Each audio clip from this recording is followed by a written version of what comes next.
कहो खुदा से मेरी मुश्किलें बड़ी हैं, ये मुश्किलों से कह दो मेरा खुदा बड़ा है। आती है आने या तो कर उनका खैर मकदम, तूफान से ही तो लड़ने खुदा ने तुझे गढ़ा। नमस्कार दोस्तों, मैं राजीव शर्मा दिव्य एजुकेटर्स से आपका हार्दिक अभिनंदन करता हूं। इस समय विश्व के धरातल पर यदि देखें तो लगता है कि 2021 काफी उत्पाद मचाती हुई दिखाई देती है।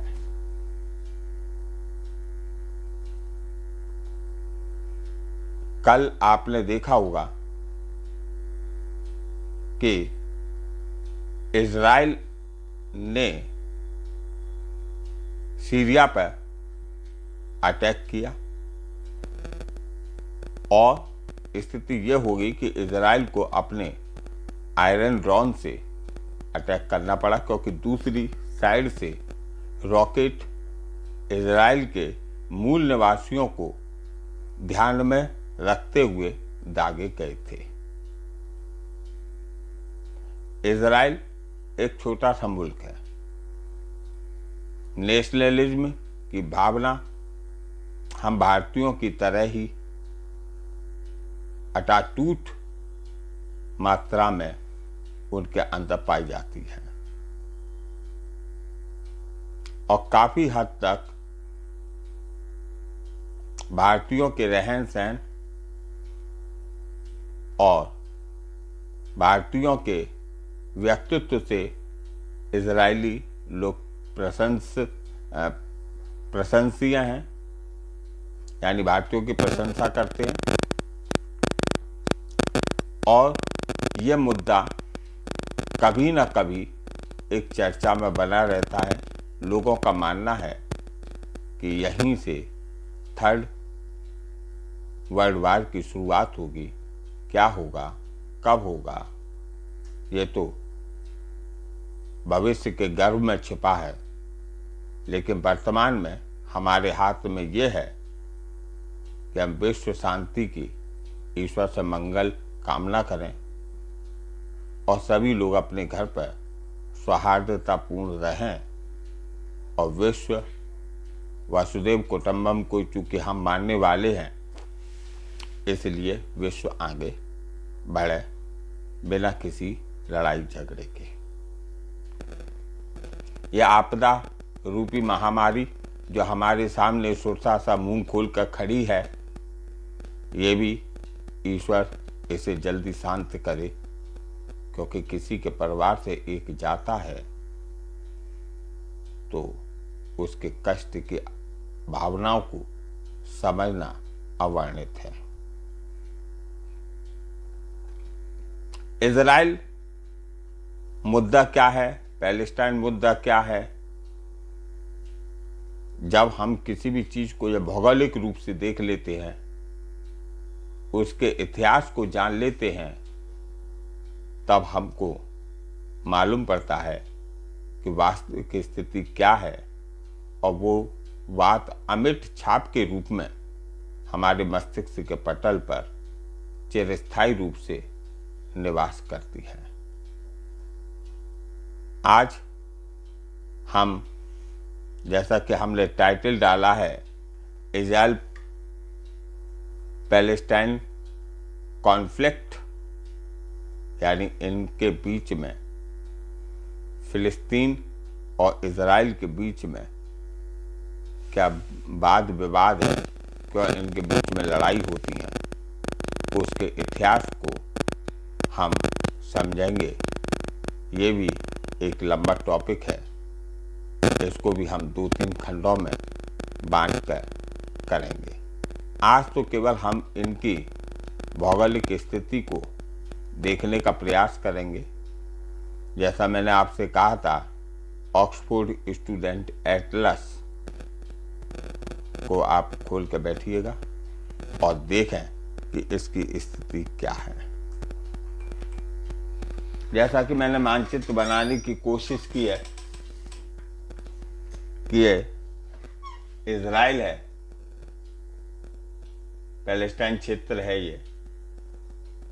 ये भूमध्य सागर है, मेरीलैंड सी है, ये लेक होवा है, ये डेड सी है, काला सागर, मृत सागर, ये लेबनान का क्षेत्र है, ये गोलन हाइट है, ये जॉर्डन नदी बह रही है, और ये आपका गाया, ये आपका इजिप्ट है, ये एक डेजर्ट है जिसका नाम है नेगर डेजर्ट, ये यरूशलेम है, इसके यानी गोल्डन हाइट के पूरब में सीरिया है, उत्तर में आपका लेबनान है, और इधर भूमध्य सागर है। ये गाया पट्टी का हिस्सा यहाँ पे जो दिख रहा है, ये इजिप्ट है, ये इस तरीके से ये इसकी लोकेशन है, और गोलन हाइट इजराइल के उत्तर में स्थित है। वेस्ट बैंक को देखें तो वेस्ट बैंक को हम जॉर्डन, ट्रांस जॉर्डन भी के नाम से भी जानते हैं, और इसका प्राचीन नाम ट्रांस जॉर्डन कहते थे और ICIS कहते थे। यरूशलेम एक प्रमुख जगह है। यहाँ पर इस पूरे क्षेत्र में तीन धर्म के लोग निवास करते हैं, और तीनों धर्मों का पवित्र स्थल यरूशलेम है। इस यरूशलेम में यहूदी, मुस्लिम और ईसाई तीनों धर्म के लोगों का यरूशलेम पर अपना अपना दावा करने का बात है। होली लैंड में इस पूरे एरिया को होली लैंड जाना जाता है।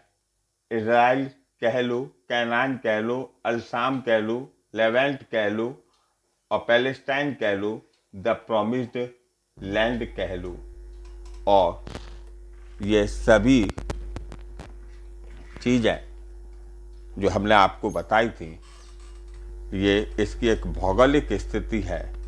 और उसके बाद में आपको जो पैलेस्टाइन था, यानी फिलिस्तीन था, वो असल में ऑटोमन साम्राज्य के अधीन आता था, और ऑटोमन साम्राज्य का ये रोमन साम्राज्य का ये रोम इटली में है, तो यहाँ पर रोमन साम्राज्य का उदय हुआ था।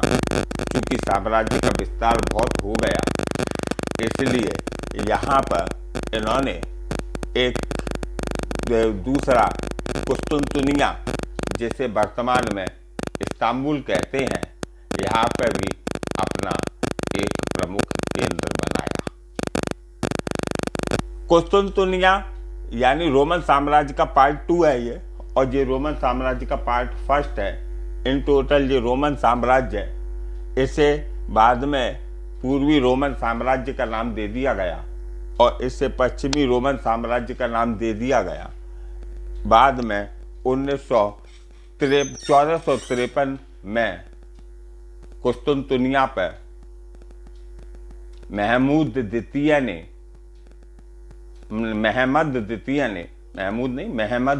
ने अपना साम्राज्य स्थापित कर लिया। उसे ऑटोमन साम्राज्य का नाम दिया। ऑटोमन साम्राज्य 19वीं सदी के आते आते बिखरने लगा। यहीं से इस समय 2 विचारधाराएं पनप गईं। एक विचारधारा थी ईसाईयत, और दूसरी विचारधारा थी मुस्लिमवाद। यानी मेरा कहने का तात्पर्य यह है कि एक तरफ तो ईसाई धर्म के अनुयायी थे, और दूसरी तरफ इस्लाम धर्म के अनुयायी थे। पूर्वी रोमन साम्राज्य में इस्लाम धर्म के अनुयायी आते थे और पश्चिमी रोमन साम्राज्य में आते थे ईसाई धर्म के अनुयायी। स्थिति यह हो गई कि महमद द्वितीय ने पश्चिमी रोमन साम्राज्य के जो लोग व्यापार करते थे और इस मार्ग से होकर आते थे, इसने फारस की खाड़ी, भूमध्य सागर और लाल सागर से पश्चिमी रोमन साम्राज्य के लोगों के लिए, जो ईसाई धर्म के धारक थे, उनके लिए व्यापार पर प्रतिबंध लगा दिए। तब उन्होंने अपने नए समुद्री मार्ग को खोजा और खोजने के बाद यहाँ पर दो मुल्क काम में आए। एक तो पुर्तगाल था, स्पेन था। इन्होंने एक संयुक्त रूप से एक स्कूल खोला जिसे नेविगेशन स्कूल के नाम से जाना गया। असल में अब आप ये समझ चुके होंगे कि ऑटोमन साम्राज्य क्या था। इसके विषय में मैंने आपको एक संक्षिप्त का बताई है और इसका विस्तार जब मैं आपको कभी हिस्ट्री की क्लास लूँगा तो उसमें बताऊंगा कि असल में ये उदय कैसे हुए, रोमन साम्राज्य क्या था और फिर इनका पतन कैसे हुआ, भारत में ये पुर्तगाली कैसे आए। ये पूरा मैं मानचित्र के द्वारा आपको बताने की बाद में कोशिश करूंगा। अब आपको मिडिल ईस्ट के देश देखने हैं तो मिडिल ईस्ट के देश देखेंगे तो आपको मिलेगा सऊदी अरब, ईरान, ईरान के बाद में इराक। प्राचीन काल में यहीं पर मेसोपोटामिया की सभ्यता थी। उसके बाद में तुर्की, उसके बाद सीरिया, जॉर्डन, इज़राइल और इथोपिया, सोमानिया, यमन, लाल सागर, ये लाल सागर के बाउंड्री पर बसे हुए देश हैं। यद्यपि सऊदी अरब, ईरान, इराक और तुर्की, सीरिया, जॉर्डन और इज़राइल ये नहीं हैं, तो ये इनकी एक भौगोलिक स्थिति है। अब मैं इस समय, आप वहाँ पे देखिएगा कि मैं इस समय आपको गोल्डन हाइट के विषय में बता रहा हूँ। तो गोल्डन हाइट मेरे सामने ऑक्सफोर्ड स्टूडेंट एटलस है, आप भी खुल के उसमें देखिएगा कि गोल्डन हाइट इज़राइल के सबसे उत्तर में स्थित है। गोल्डन हाइट की पहाड़ियाँ आपको मानचित्र में दिख रही होंगी कि यह सीरिया और इज़राइल को पृथक करने का कार्य कर रही हैं। इससे नीचे आप देखेंगे तो वेस्ट बैंक दिखेगा। वेस्ट बैंक क्योंकि ये जॉर्डन नदी के पश्चिम में स्थित है, इसलिए इसे वेस्ट बैंक कहा गया है। ऑक्सफोर्ड स्टूडेंट एटलस में आप देखिएगा, और यहाँ पर भी आपको जो मैंने बनाने की कोशिश की है तो वहाँ पर जॉर्डन नदी के पश्चिम में है, इसलिए इसे वेस्ट बैंक कहा गया। और जॉर्डन को पहले हमने अभी आपको बताया था ट्रांस जॉर्डन कहा जाता था और इसे CIS भी कहा जाता था। अब आप आइए गाया पट्टी। गाया पट्टी यहाँ पर देखेंगे आप, तो आप उसमें देखिए तो आपको मिलेगा कि गाया पट्टी की सीमा यानी इजिप्ट से लगती है और इजिप्ट से वेस्ट बैंक के नीचे डेड सी है। और ये इसकी डेड सी की खासियत ये होती है कि ये असल में सैलाइन वाटर होता है। सैलाइन वाटर होने के कारण इसकी डेंसिटी अधिक होती है। डेंसिटी मतलब घनत्व, घनत्व का फॉर्मूला होता है द्रव्यमान बटे आयतन। तो उसको मैं साइंस में आपको ये सब बताऊंगा। तो उस स्थिति में यहाँ का घनत्व अधिक है और घनत्व अधिक होने की वजह से यहाँ पर कोई व्यक्ति नीचे धरातल पर चला जाता है, अपने को फ्री छोड़ देता है तो वो तैरता हुआ ऊपर आ जाता है। अब आप देखेंगे नेगेव डेजर्ट निगेव डायट इजराइल के दक्षिण में स्थित है, निगेव डायट।